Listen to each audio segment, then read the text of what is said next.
Hello everyone, అందరూ ఎలా ఉన్నారండి? మేమైతే చాలా బాగున్నాం. మీరందరూ చాలా ఆనందంగా ఉన్నారని కోరుకుంటున్నాను. ఏంటి అక్క ఈరోజు టిఫిన్లోకి ఉత్తప్పాలు అయితే చేస్తూ ఉంది, వెరైటీ ఉత్తప్పాలు అయితే చేస్తూ ఉంది అనుకుంటున్నారా? అవునండి, ఉత్తప్పాలు అయితే చేశానండి. చాలా టేస్టీగా వచ్చాయండి. ఆ ఉత్తప్పాలు ఎలా చేసుకున్నది మీతో షేర్ చేసుకోవాలి కదండి. షేర్ చేసుకోకపోతే మనకు మనసు నిలవదు. అయ్యో, మన వాళ్ళకు చూపించలేకపోతున్నానే అని బాధ ఒకటి వస్తుంది. వెంటనే అయితే షేర్ చేసుకోవాలని వీడియో అయితే చేస్తూ ఉన్నానండి. వీడియో నచ్చితే చిన్న లైక్ ఇచ్చి సబ్స్క్రైబ్ చేసుకోండి. మీరిచ్చే చిన్న లైక్ వల్ల నాకు మోర్ వీడియోస్ చేయాలనిపిస్తూ ఉంటుందండి. అలాగనే మన వీడియోస్ని ఇంకొంతమందికి పుష్ చేస్తుంది అనమాట. ఒక చిన్న లైక్ ఇవ్వడానికి ట్రై చేయండి ప్లీజ్ అండి. ఊతప్పాల్లోకి కొంచెం వెరైటీగా నువ్వుల పొడి అయితే చేద్దాం అనుకున్నానండి. నువ్వుల పొడి చేయాలని అన్ని వేయించేసి పక్కన పెట్టేసుకున్నాను. చల్లారిన తర్వాత నువ్వుల పొడి అయితే కొట్టేశానండి. ఆ నువ్వుల పొడి అయితే సరిగా రాలేదు, ఎందుకో మరి అవి మెత్తగా వచ్చిందండి నువ్వుల పొడి అనేది. ఇంకా నేను అదేమీ చూపించలేదు. మీరెవరైనా నువ్వుల పొడి ట్రై చేయాలనుకుంటే నువ్వుల పొడిలో నేను ఇప్పుడు పల్లీలు వేసాను కదా, అలా పల్లీలు వేయకుండా ఓన్లీ నువ్వుల పొడి మాత్రమే చేసుకోండి. ఇలా చాలా బాగుంటుందన్నమాట. ఈ నువ్వుల పొడి మా అమ్మ చేసేదనమాట. మా అమ్మ నుంచి చేయాలని చెప్పేసి నేను ఇలా నువ్వుల పొడి అయితే ట్రై చేశానండి. అదంటే ఊతప్పాల మీద పైన చల్లడానికైతే నువ్వుల పొడి అయితే రెడీ చేస్తూ ఉన్నాను. ముందుగా ప్యాన్ పెట్టేసి ఫస్ట్ ఒక గుప్పెడు మేని పల్లీలు అయితే వేయించేసి పక్కన పెట్టేసుకున్నాను. అదే ప్యాన్లో ఒక గిన్నె నువ్వులను అయితే తెల్ల నువ్వుల్ని వేయించేసి పక్కన పెట్టేసుకున్నాను దోరగా. అదే ప్యాన్లో ఒక గిన్నె కరివేపాకును కూడా వేయించేసుకొని పక్కన పెట్టేసుకున్నాను. అన్నీ చల్లారిన తర్వాత మనం ఒట్టిమిరపకాయల కారానికి తగినట్టుగా వేసుకొని వేయించేసుకున్నట్టువి అవి మిక్సీ పట్టానండి. అన్నీ ఒకటేసారి పట్టడం వల్లనో ఏమో నాకు నువ్వుల పొడి అనేది సరిగా రాలేదు. మీరు ఎవరైనా నువ్వుల పొడి ఎలా ట్రై చేస్తారో కింద కామెంట్ సెక్షన్లో కామెంట్ చేయండి. ఇలా చేయండి అని చెప్పేసి. నేను పల్లీలు వేయడం వల్ల మెత్తగా వచ్చాయని అనుకుంటూ ఉన్నాను. నేను ఇంకా అవేమీ మీతో షేర్ చేయలేదు, మెత్తగా వచ్చింది పొడి అని చెప్పేసి. ఇంకా ఏం పొడి వేస్తాంలే అని చెప్పేసి ఊతప్పాలు అయితే వేస్తూ ఉన్నాను. ఊతప్పంలోకి నేను నార్మల్ దోశ పిండిని మాత్రమే వాడుతూ ఉన్నానండి. ముందు రోజు 2 రోజులు దోశలు వేసానండి. మిగిలిన పిండితో అయితే ఊతప్పాలు వేస్తూ ఉన్నాను నేను ఇక్కడ. ఇంతకుముందు అయితే ఊతప్పాల బదులు పొంగనాలు వేసేదాన్ని. ఇప్పుడు ఊతప్పం ట్రై చేద్దాము, వెరైటీగా పిల్లలు ఇష్టంగా తింటారని చెప్పేసి ఊతప్పం అయితే ట్రై చేస్తూ ఉన్నాను. ఈ ఊతప్పం చేయడానికైతే ముందుగా దోసపిండి అయితే తీసుకున్నానండి. దోసపిండి గట్టిగా కాకుండా కొంచెం లిక్విడ్ ఫామ్లో ఉంటే మనకి ఊతప్పాలు చాలా బాగా వస్తాయన్నమాట. దోసపిండి తీసుకున్న తర్వాత సాల్ట్, సోలా పొడి మామూలుగా యాజ్ యూజువల్గా వేసుకొని కొంచెం వాటర్ ఎక్కువగా వేసుకుంటే మనం లిక్విడ్ లాగా ఫామ్ అవుతుంది. కలిపేసుకొని మనం ఊతప్పం లాగా చేసుకోవచ్చు. ఊతప్పం అంటున్నాను కానీ ఊతప్పంని ఎలా వేయాలో చెప్పేవే తల్లి అంటారేమో. ఫస్ట్ దోశ ప్యాన్ అయితే పెట్టానండి. దోశ ప్యాన్కి మనం ఫస్ట్ ఆనియన్ రుద్దేస్తాం కదా, అలానే రుద్దేసుకొని ప్యాన్ పైన 2 గరిటెలు దోసపిండి అయితే వేసుకొని మనం పతలాగా కాకుండా మందంగా దోసపిండి అయితే చేసుకోవాలండి. ఇలా మందంగా వచ్చేటట్టుగా ఉంటే ఊతప్పాలు అనేది చాలా టేస్టీగా వస్తాయి. మనం పతలాగా అన్నామనుకోండి, స్ప్రెడ్ చేసామనుకోండి, అది దోశలాగా అయిపోతుంది. అది ఊతప్పం లాగా రాదనమాట. స్ప్రెడ్ చేయకోకుండా మనము 2 గరిటెల దోసపిండిని మందంగా చేసుకునే మాదిరిగా ట్రై చేయండి. నేను ఇప్పుడు వేస్తూ ఉన్నాను కదా, 2 గరిటెలు అయితే వేసాను కదా, 2 గరిటెల్ని పతలాగా స్ప్రెడ్ చేయకోకుండా మందం వచ్చే విధంగా స్ప్రెడ్ చేసుకుంటూ ఉన్నాను. ఇలా స్ప్రెడ్ చేసుకున్న తర్వాత ఆనియన్స్, పచ్చిమిర్చి మన ఇంట్లో ఏ ఉంటే అవి వేసుకోవచ్చు అనమాట. వాటిపైన మనం ఊతప్పం వేసిన తర్వాత పిండి పచ్చిగా ఉన్నప్పుడే మనం ఆనియన్స్, కొత్తిమీర, పచ్చిమిర్చి, క్యారెట్ తురుము ఇవన్నీ వేసుకోవాలండి. అప్పుడే వాటికి పచ్చితనానికి అతుక్కొని అంటుకుపోతాయి అనమాట ఊతప్పంకి. అప్పుడు మనకు ఊతప్పం అనేది చాలా టేస్టీగా వస్తుంది. అవన్నీ వేసిన తర్వాత నేను 1 టేబుల్ స్పూన్ నెయ్యిని అయితే యాడ్ చేస్తూ ఉన్నాను. నెయ్యిని యాడ్ చేసిన తర్వాత వాటిపైన నేను నువ్వుల పొడి చల్లుతామని చెప్పాను కదండి. ఇంకా నువ్వుల పొడి లేదని చెప్పేసి కొద్దిగా కారం పొడి, కొద్దిగా సాల్ట్ని అయితే చల్లేస్తూ ఉన్నాను. ఇలా చల్లడం వల్ల ఊతప్పాలు అనేది చాలా టేస్టీగా వస్తాయండి. పిల్లలు మనకు ఎలాగనో పచ్చిమిర్చి తినరు కదా, నేను పచ్చిమిర్చి అయితే వేయకోకుండా ఓన్లీ ఇలా కారం పొడి, ఉప్పు అయితే స్ప్రింకిల్ లాగా చల్లేసాను అనమాట. చాలా టేస్టీగా ఉన్నాయి. పిల్లలు అయితే చాలా ఇష్టంగా తిన్నారండి. మీరు కూడా ఒకసారి అయితే ట్రై చేయండి.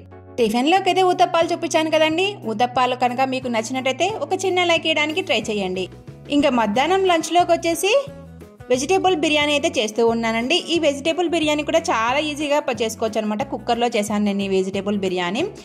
కుక్కర్ అయితే పెట్టేశానండి. కుక్కర్ వేడయ్యాక 2 టేబుల్ స్పూన్ నెయ్యిని, 2 టేబుల్ స్పూన్ ఆయిల్ అయితే వేసుకున్నాను. అవి వేడైన తర్వాత మనం బిర్యానీ దినుసులన్నీ ఉంటాయి కదా, ఆ బిర్యానీ దినుసులన్నీ వేసేసుకోవాలండి. చెక్క, లవంగాలు, మరాఠీ మొగ్గ, అనాస పువ్వు, అలాగనే బిర్యానీ ఆకు, షాజీరా ఇవన్నీ వేసేసుకొని కొద్దిగా వేయించేసుకున్న తర్వాత ఆనియన్స్ అలాగనే పచ్చిమిర్చి ఇలా స్లైసెస్గా కట్ చేసుకొని వేసుకోవాలి.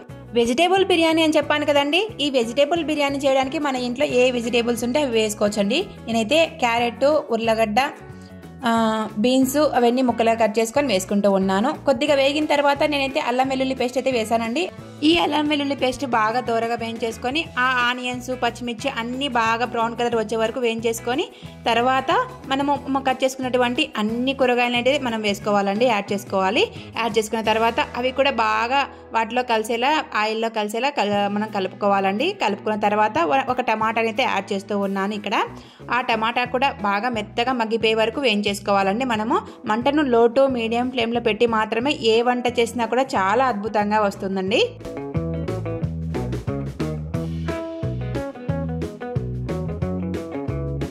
కొంచెం టమాటాలు మెత్తబడిపోయిన తర్వాత వాటిలో 2 టేబుల్ స్పూన్ల పెరుగు అయితే యాడ్ చేస్తూ ఉన్నానండి. ఈ పెరుగుని యాడ్ చేసి బాగా కలుపుకోవాలి. మనము ఆ మంటను సిమ్లో పెట్టేసి కలుపుకుంటే మనము పెరుగు అనేది బాగా కలుస్తుందండి. అది బాగా పెరుగు కలిసిన తర్వాత అయితే 1/2 టేబుల్ స్పూన్ పసుపు, 1/2 టేబుల్ స్పూన్ కారము, అలాగనే మనకు బిర్యానీ మసాలా ఉంటుంది కదా, ఆ బిర్యానీ మసాలా 1/2 టేబుల్ స్పూన్, ధనియా పౌడర్ అయితే నేను 1.5 టేబుల్ స్పూన్ అయితే యాడ్ చేశాను. అవన్నీ యాడ్ చేసేసి బాగా కలిపేసుకోవాలి.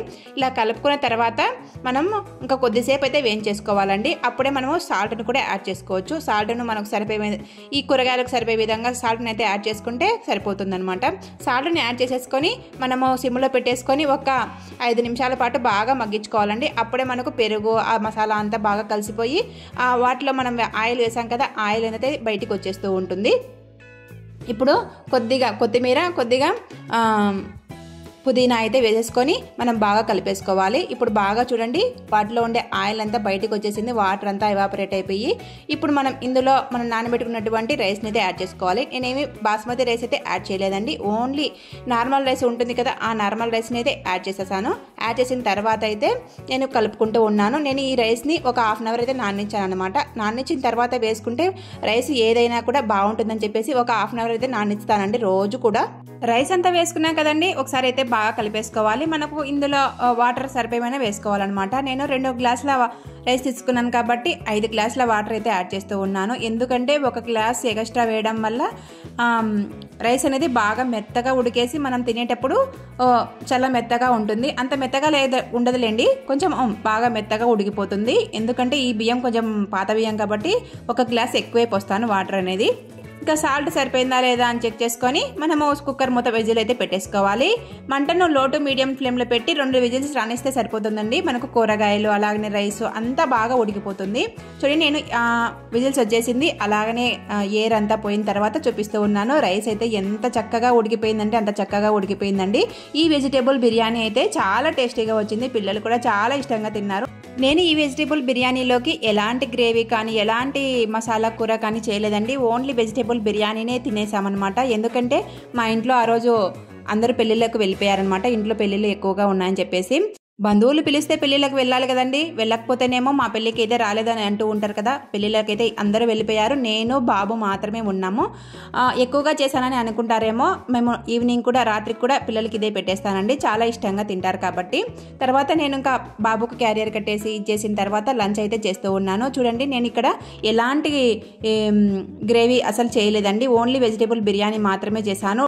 ఈ బిర్యానీ రైతాతో తినొచ్చు, అలాగనే మనము ఒక ఆనియన్ స్లైసెస్గా కట్ చేసుకొని ఆనియన్ అలాగనే కొంచెము నిమ్మకాయ చల్లుకొని తింటే కూడా చాలా బాగుంటుందండి. నేను నిమ్మకాయలు లేవని చెప్పేసి ఇంకా ఏమి ఒట్టిదే తినేస్తూ ఉన్నాను. వేడి వేడి బిర్యానీ అయితే చాలా బాగుందండి. అప్పటికప్పుడు తినాలంటే ఇలా వెజిటేబుల్ బిర్యానీ ట్రై చేయండి, చాలా ఇష్టంగా తింటారు. అలాగనే స్పైసీగా తిన్నట్టుగా కూడా ఉంటుందన్నమాట మనకి. మీరు ఎప్పుడైనా ఇలాంటి వెజిటేబుల్ బిర్యానీ ట్రై చేశారా అండి? నేనైతే ఇలా ట్రై చేసి మీకు చూపించాను. ఒకసారి మీకు నచ్చితే కనుక ట్రై చేయండి, చాలా ఇష్టంగా తింటారనమాట మీ ఇంట్లో వాళ్ళు, మీ పిల్లలు.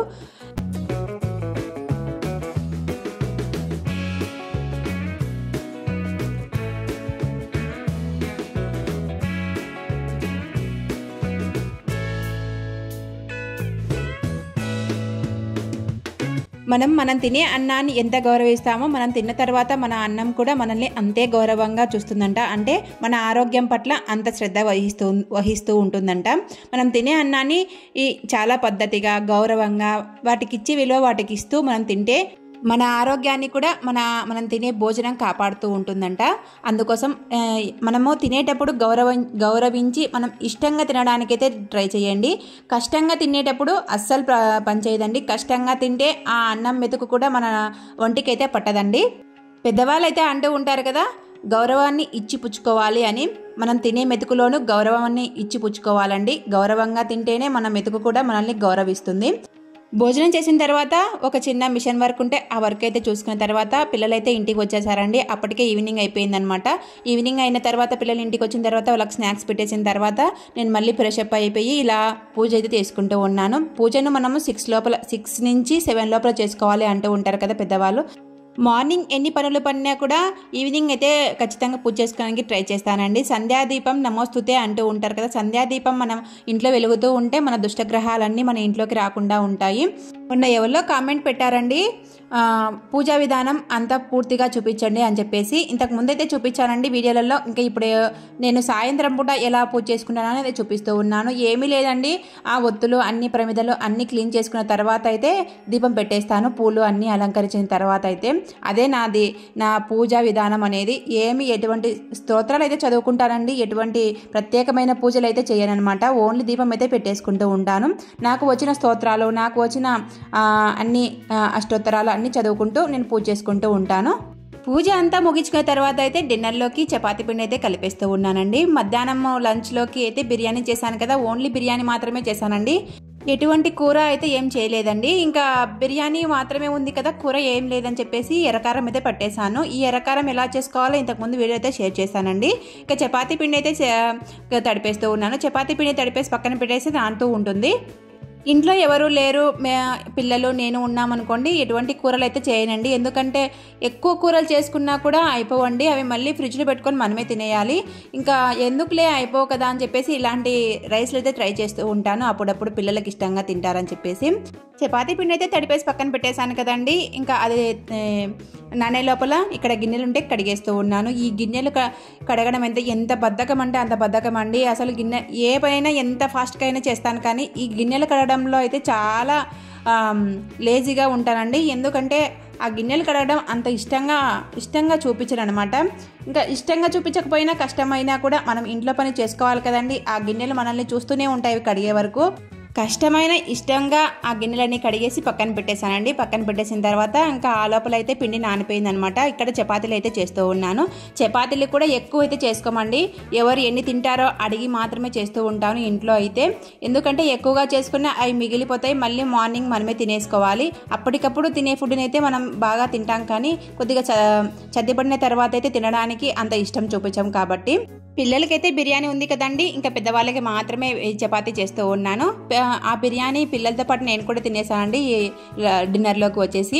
ఇంకా నేను ఈ చపాతీలు వచ్చేసి 4-5 అంటే మామకొకటి, అత్తకొకటి, మా వారికి 2 చపాతీలు అంతే అండి. ఇంకా ఆ మాత్రం చేస్తూ ఉంటాను చపాతీలు అనేది.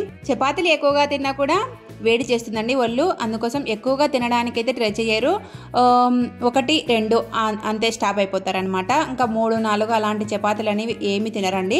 చపాతీతో పాటు ఎలాగనో రైస్ ఉంటుంది కదండి, మజ్జిగలో పెట్టేసుకొని తింటూ ఉంటారు. ఈ చపాతీ పిండి అయితే మా వారు అప్పటికప్పుడు గోధుమలు తీసుకొని అక్కడే మిల్లుకు పట్టించుకొని తీసుకొస్తూ ఉంటారు చపాతీ పిండి అయితే. ఈ చపాతీ పిండి చాలా టేస్టీగా ఉంటుంది.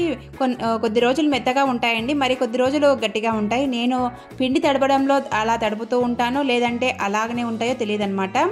గోధుమల్లో కూడా రకాలు ఉంటాయండి. మనము ఒకసారి పట్టించుకున్న మిల్లుకు పట్టించిన గోధుమల పిండి అయితే మెత్తగా ఉంటుంది చపాతీ. ఒకసారి పట్టించిన గోధుమ పిండి చపాతీ చేస్తే గట్టిగా ఉంటాయి. మా అత్త చెప్పిందనమాట. ఒకే రకం గోధుమలు అయితే రావండి, మనకి రకరకాల గోధుమలు వస్తుంటాయి. గోధుమలను బట్టి మనకు పిండి వస్తుంది కాబట్టి ఆ పిండిని బట్టి మనకు చపాతీలు గట్టిగా మెత్తగా వస్తూ ఉంటాయి. ఇంకా నేను ఇక్కడ చపాతీలు అన్నీ చేస్తూ ఉన్నానండి. చపాతీలు 4 చపాతీలే కాబట్టి తొందరగా అయిపోయిందనమాట. చపాతీలు చేసిన వెంటనే హాట్ బాక్స్లో అయితే వేస్తూ ఉంటానండి, మెత్తగా ఉంటాయని చెప్పేసి. హాట్ బాక్స్లో వేసేసి కొద్దిసేపు అయితే అలానే పెట్టేస్తాను. మనం 9 లోపల తింటాం కాబట్టి అప్పటి వరకు హాట్గానే ఉంటాయి. నేను ఈ వీడియోలో అయితే మార్నింగ్ టు డిన్నర్ వరకు నేను చేసిన పనులన్నీ చూపించానండి. నేను చేసిన ఐటమ్స్ కూడా చూపించాను అనమాట. టిఫిన్లోకి ఊతప్పం చూపించాను, లంచ్లోకి బిర్యానీ చూపించాను, వెజిటేబుల్ బిర్యానీ, ఇంకా డిన్నర్లోకి చపాతీ అయితే చూపించాను కదండి. వీడియో నచ్చితే చిన్న లైక్ ఇచ్చి సబ్స్క్రైబ్ చేసుకోండి. చిన్న లైక్ ఇవ్వడానికి అయితే ట్రై చేయండి. వ్యూస్ అస్సలు రావట్లేదండి. వ్యూస్ రాకపోతే అసలు వీడియోసే చేయాలనిపించదండి నాకైతే. వ్యూస్ రావడం లేదు కదా, ఎందుకు కష్టపడడమో అని అనుకుంటూ ఉంటాను. ఒక వీడియో తీయాలంటే ఎంత కష్టమో మీకు తెలియదండి. అందులోనే నేను హౌస్ వైఫ్ కాబట్టి అత్తమామల్ని, పిల్లల్ని అందరినీ చూసుకుంటూ వీడియోస్ అయితే పోస్ట్ చేస్తూ ఉన్నాను. నాకు తెలిసిన టిప్స్ అన్ని మీకు షేర్ చేస్తూ ఉన్నాను. వీడియో నచ్చితే చిన్న లైక్ ఇచ్చి సబ్స్క్రైబ్ చేసుకోవడానికి అయితే ట్రై చేయండి. మరొక మంచి వీడియోతో మళ్ళీ కలుస్తాను. ఉంటానండి. బాయ్.